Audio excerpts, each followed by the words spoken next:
त्याच पद्धतीने ॲग्री क्षेत्रामध्ये शिकण्याची माझी 12वी नंतरची इच्छा होती, पण काही आर्थिक कारण किंवा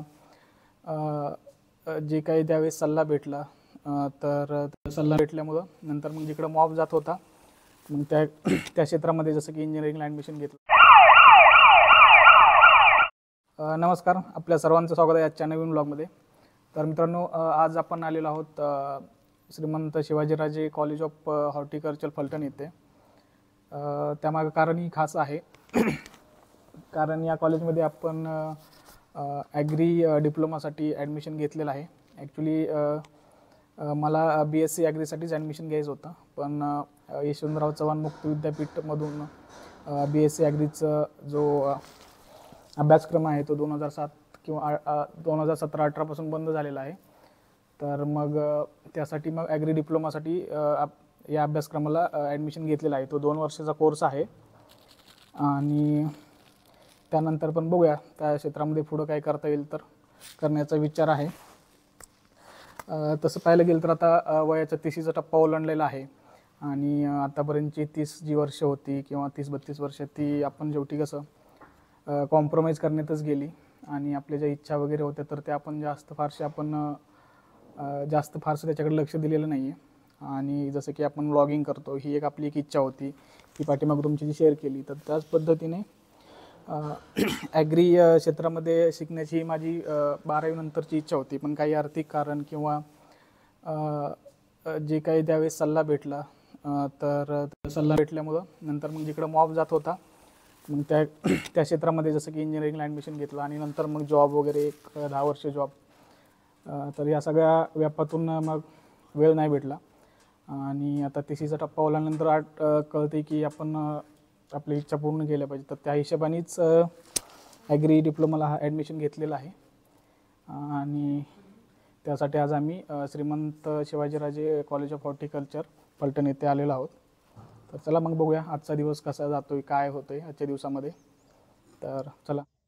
हे जे हॉर्टिकल्चर कॉलेज आहे हे फलटण बस स्टँडपासून पुण्याच्या दिशेने साधारण 1 ते 1.5 किलोमीटर आल्यानंतर जिंती नाका आहे आणि या जिंती नाक्यापासून आपण राईट टर्न घेतल्यानंतर एक कॅनल लागतो आणि तो कॅनल क्रॉस केल्यानंतर पुन्हा एकदा राईट टर्न घेतल्यानंतर समोरच या कॉलेजचं मेन एंट्रन्स गेट दिसतं आणि गेटमधून थोडंसं आत आल्यानंतर एकदा लेफ्ट आणि नंतर राईट टर्न घेऊन स्ट्रेट गेल्यानंतर आपण डायरेक्टली ही जी बिल्डिंग समोर दिसते त्या बिल्डिंगच्या समोर येऊन पोचतो. हे जे हॉर्टिकल्चर कॉलेज आहे ते फलटण एज्युकेशन सोसायटी रन करते आणि या फलटण एज्युकेशन सोसायटीची स्थापना ही सन 1951मध्ये फलटण संस्थानचे जे महाराज आहेत श्रीमंत मालोजीराजे मुदोजीराव नाईक निंबाळकर यांनी केली. समोरची बिल्डिंग दिसते ती या कॉलेजचं वसतिगृह आहे आणि इथे मुलांच्या राहण्याची सोयसुद्धा अत्यंत उत्तम प्रकारची आहे. फलटण हॉर्टिकल्चर कॉलेज हे महात्मा फुले कृषी विद्यापीठ राहुरी यांच्या अंडर येतं आणि या कॉलेजला ग्रँट ही 2003 साली भेटलेली आहे. या हॉर्टिकल्चर कॉलेजमध्ये यशवंतराव चव्हाण मुक्त विद्यापीठ नाशिक यांचा स्टडी सेंटर किंवा कॉन्टॅक्ट सेंटरची सुद्धा ग्रँट मिळालेली आहे आणि त्याच्यामध्ये diploma in agriculture business management, diploma in agriculture journalism, diploma in horticulture, BSc agri आणि BSc हॉर्टिकल्चर यासारखे कोर्सेस हे शिकवले जातात. पण आय थिंक मागच्या 2 ते 3 वर्षापासून BSc ॲग्रीचा जो डिग्रीचा अभ्यासक्रम आहे तो बंद झालेला आहे कारण त्याची आय थिंक काहीतरी कोर्टामध्ये केस चालू आहे त्याच्या संदर्भात.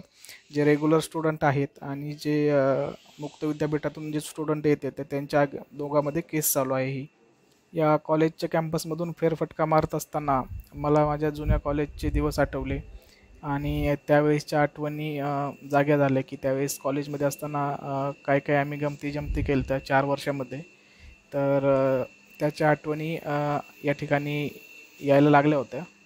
आजच्या कॉन्टॅक्ट सेशन किंवा संवाद सत्राचं टायमिंग हे 10:30चं दिलेलं होतं आम्हाला सकाळचं, पण आम्ही थोडंसं अर्धा तास आधीच गेलो. तर मग आमच्याकडे पण वेळ होता आणि मग आम्ही कॉलेजचा कॅम्पस फिरायला सुरुवात केली की कुठे लॅब्स आहेत किंवा कुठल्या ठिकाणी कुठल्या प्रयोगशाळा आहेत, लेक्चर हॉल आहेत. तर हे आम्ही सुरुवातीला बघितलं आणि कॅम्पस हा कॉलेजचा छान वाटला. आणि या ठिकाणी जे रेग्युलर स्टुडंट आहेत तर ते याच कॅम्पसमध्ये असतात.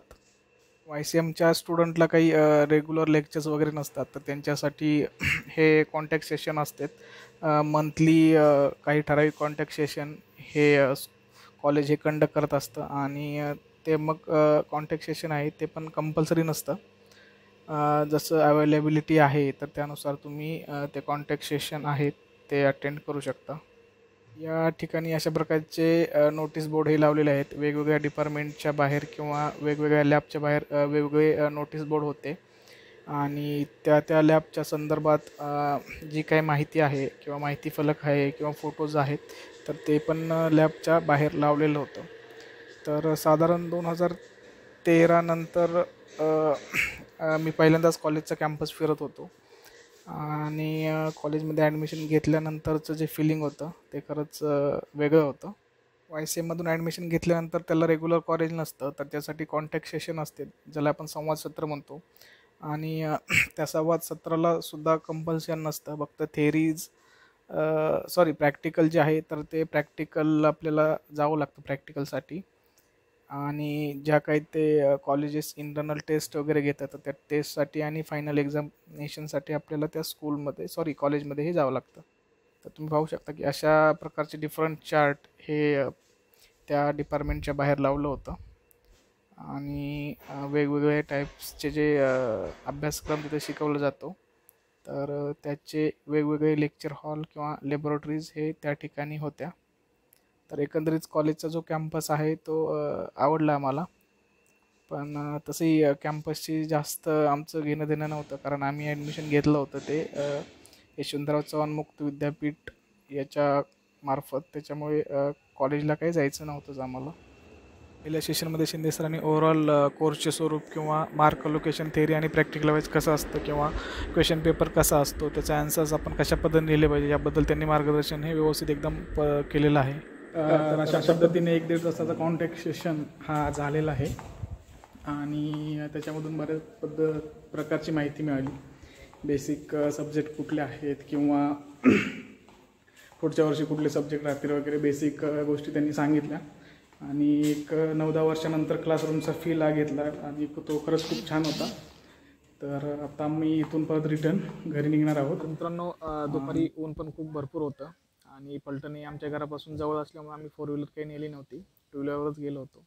तर मग नंतर तिथून डिरेक्टली आम्ही घरीच आलो आणि त्या ठिकाणी शिंदे सरांनी जो कॉन्टॅक्ट सेशन कंडक्ट केला तो अतिशय उत्तम प्रकारे आणि इलॅबोरेटिव्ह होता आणि त्यांनी एकंदरीत कोर्सची माहिती किंवा 2 वर्षामध्ये कोणता अभ्यासक्रम शिकवला जातो किंवा स्पेशलायझेशन आपण कुठलं सिलेक्ट केलं पाहिजे काय या संदर्भात एकदम डिटेल माहिती दिली आणि एकंदरीत ती माहिती वरून एकंदरीत कोर्सचं हे स्वरूप हे अतिशय उत्तम प्रकारे समजलेलं आहे.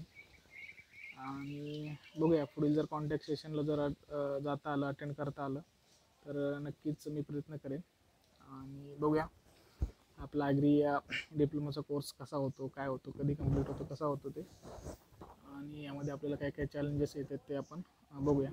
तर मित्रांनो, अशाच प्रकारचे जे डेली व्लॉग्स आहेत तर ते मी आपल्याशी शेअर करत जाईन. जर तुम्हाला हे व्लॉग्स आवडत असतील, व्लॉगमधील माहिती आवडत असेल तर तुम्ही व्हिडिओला लाईक करू शकता आणि आत्तापर्यंत जर चॅनलला सबस्क्राईब केलं नसेल तर प्लीज डू सबस्क्राईब, चॅनलला सबस्क्राईब करा. आणि चला, याच नोटवर आजचा व्हिडिओ आपण थांबूया. धन्यवाद. जय हिंद, जय महाराष्ट्र.